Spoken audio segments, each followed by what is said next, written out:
नमस्कार मित्रों, स्वागत है आप सभी का एक बार फिर से हमारे चैनल द शास्त्र वॉइस में। मित्रों, भगवान के साथ होने पर मिलते हैं यह 8 संकेत। मित्रों, वैसे तो सुख दुख, लाभ हानि, लाभ यश अपयश जीवन के हिस्से हैं और यह सब तो आते जाते ही रहते हैं, लेकिन कुछ लोग अपने जीवन में इतने निराश हो जाते हैं कि उन्हें लगता है कि भगवान को उनकी कोई परवाह नहीं है। कुछ लोग यह सोचने लगते हैं कि भगवान है भी या नहीं। लेकिन हम आपको इस पोस्ट के माध्यम से बताने जा रहे हैं 8 ऐसे संकेत जिनके बारे में हमारे शास्त्रों में बताया गया है, और ऐसे संकेतों का मिलना इस बात का साक्षी है कि भगवान आपसे प्रेम करते हैं। दरअसल भगवान अपना प्रेम सभी को अलग अलग रूपों में दिखाते हैं। भागवत में वर्णन आता है कि पांडवों की माता कुंती भगवान से विपत्ति मांगती हैं। कुंती महारानी कहती हैं कि जब जब हम पर विपत्ति आई तब तक आप हमें बचाने के लिए उपस्थित थे, लेकिन जब आपने हमें हमारा राज्य वापस जितवा दिया तो आप द्वारका जा रहे हैं। इससे अच्छा तो विपत्ति ही हमें दीजिए ताकि आपका साथ हमें प्राप्त होता रहे। भगवान किसी को सुख देते हैं तो किसी को दुख देते हैं।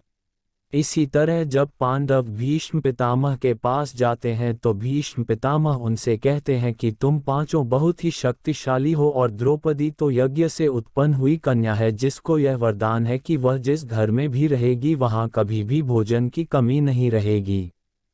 फिर भी तुम लोगों को इतना दुख देखने को मिला, तुम्हारा राज्य छीन लिया गया और तुम्हें अन्याय से वन में भेज दिया गया। तुम्हें जलाकर मारने की कोशिश की गई और क्या क्या षड्यंत्र तुम्हारे साथ नहीं किया गया। भगवान की लीला भगवान ही जाने, ना जाने भगवान अपना प्रेम किसको किस रूप में दिखाते हैं। भगवान किसी को सुख देते हैं तो किसी को दुख देते हैं, लेकिन कुछ भगवान के भक्त यह नहीं समझ पाते कि दुख भी भगवान की ही देन है और वह निराश हो जाते हैं। उन्हें यह शंका होने लगती है कि क्या भगवान को उनकी परवाह है। इस दुविधा को दूर करने के लिए हम शास्त्रों में वर्णित 8 ऐसे संकेतों के बारे में बताने जा रहे हैं जो यह बतलाते हैं कि भगवान आपसे प्रेम करते हैं। अगर भगवान आपसे प्रेम करते हैं तो आप जो कुछ भी करेंगे उसमें विफलता मिलेगी। पहला संकेत है कि अगर ईश्वर आपसे प्रेम करते हैं तो आप जो कुछ भी करेंगे उसमें विफलता मिलेगी।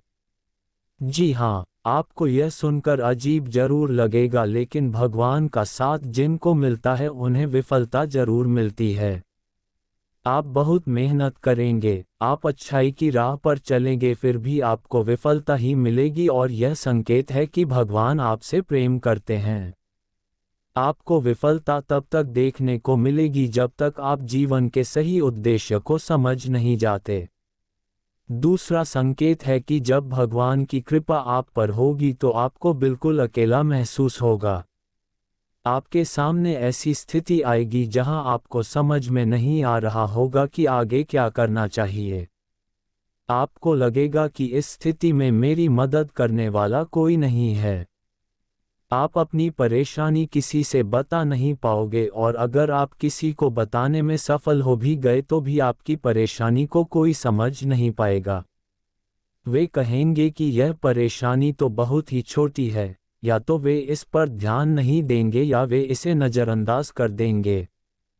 तीसरा संकेत जो है वह यह है कि भगवान की कृपा होने पर आपको दुख मिलेगा और आपको लगने लगेगा कि अब हमारे जीवन में इससे बुरा क्या हो सकता है। आप दुख की चरम सीमा को महसूस करेंगे। उदाहरण के तौर पर आप देख सकते हैं कि महान संतों के जीवन में क्या क्या घटित हुआ। जब आपके जीवन में बड़े बड़े दुख आने लगेंगे तो आपके मन में वैराग्य उत्पन्न हो जाएगा और आपका मन भौतिक सुखों से आगे बढ़कर भगवान को जानने के प्रयास में लग जाएगा। मनुष्य को इस समय हताश नहीं होना चाहिए, क्योंकि यह दुख ही उनके मन में ईश्वर के प्रति प्रेम विकसित करने में सहायक होगा। यह उन्हें इस बात का एहसास कराएगा कि यह संसार दुखालय है और भगवान को प्राप्त करने में ही सार है। चौथा संकेत है कि भगवान की कृपा होने पर आपकी सारी उम्मीदें टूट जाएंगी और ऐसा होने पर आपके अंदर एक नई ही खोज शुरू होगी। ऐसी खोज जिसमें आप अपनी कमियों को जानेंगे और अपनी विफलता का कारण ढूंढ लेंगे। आप खुद से सवाल करना शुरू कर देंगे और यही सवाल आपको अपने आप से जुड़ने में मदद करेंगे। यह जुड़ाव ही आपके जीवन में एक नया बदलाव लाता है। भगवान अगर आपके साथ हैं तो आपके चरित्र में बदलाव होने लगता है। पांचवा संकेत है कि भगवान अगर आपके साथ हैं तो आपके चरित्र में बदलाव होने लगता है। जब आप खुद से जुड़ते हैं और अपनी खामियों को जानते हैं तो आप इनमें सुधार करने का भी प्रयास करते हैं। इससे आप अपने आप को बदलने की प्रक्रिया शुरू कर देते हैं।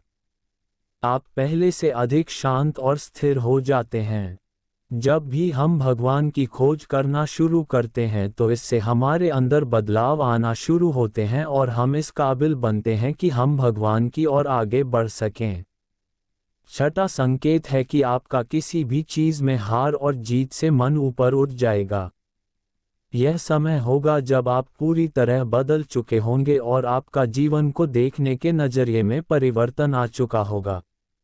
आप हार और जीत से ऊपर उठ जाएंगे और किसी भी काम को लाभ और हानि का विचार किए बिना करेंगे। इस तरह की स्थिति होने पर आप बाहर हो रही चीजों से विचलित नहीं होंगे और अपने अंतर्मन में ही स्थिर रहेंगे। आप भगवान में इतने खोए रहेंगे कि आपको बाहर से मिल रहे दुख और सुख दोनों ही विचलित नहीं कर पाएंगे। सातवां संकेत एक परीक्षा के रूप में होता है। जब आप भगवान की भक्ति में संलग्न हो जाते हैं तो आपके जीवन में एक ऐसी स्थिति आती है जिसमें हर चीज आपको सहज ही प्राप्त होने लगती है।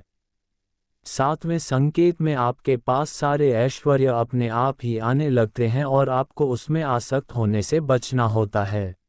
आपको सारी चीजें जो संसार में प्राप्त करना मुश्किल है जैसे कि धन, ऐश्वर्य, मोक्ष इत्यादि सहज ही प्राप्त होने लगते हैं। ऐसे में आपकी परीक्षा होती है कि आप इन चीजों से आसक्त ना हो और आपका मन भगवान में ही लगा रहे।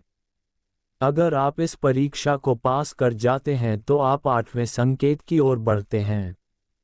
आठवें संकेत में आप भगवान से मिल सकते हैं और उनसे बात कर सकते हैं जैसे कि आप एक आम आदमी से इस वक्त करते हैं। इस संकेत के मिलने के बाद आपके मन में जरा भी संशय नहीं रह जाएगा कि भगवान आपके साथ हैं या नहीं, क्योंकि आप हर समय भगवान के साथ रहेंगे। दोस्तों, यह थे विभिन्न शास्त्रों में दिए गए कुछ संकेत जिनके मिलने पर आप समझ सकते हैं कि भगवान आपसे प्रेम करते हैं। यह सब सुनने में अजीब जरूर लग रहे होंगे, लेकिन इनका विवरण कुछ इसी प्रकार दिया गया है। भागवत के एक श्लोक में भगवान स्वयं कहते हैं कि मैं जिस पर कृपा करता हूँ उसका धन हर लेता हूँ। धन चले जाने से उसके सगे संबंधी उसे छोड़ देते हैं और वह तरह तरह के दुख पाता है। उम्मीद है आपको मेरी ये वीडियो पसंद आई होगी। अंत तक बने रहने के लिए आपका शुक्रिया। मित्रों, अगर आपने अभी तक चैनल को सब्सक्राइब नहीं किया कर लीजिए ताकि आगे आने वाली वीडियो का नोटिफिकेशन आपको मिल जाए और वीडियो को लाइक भी कर देना।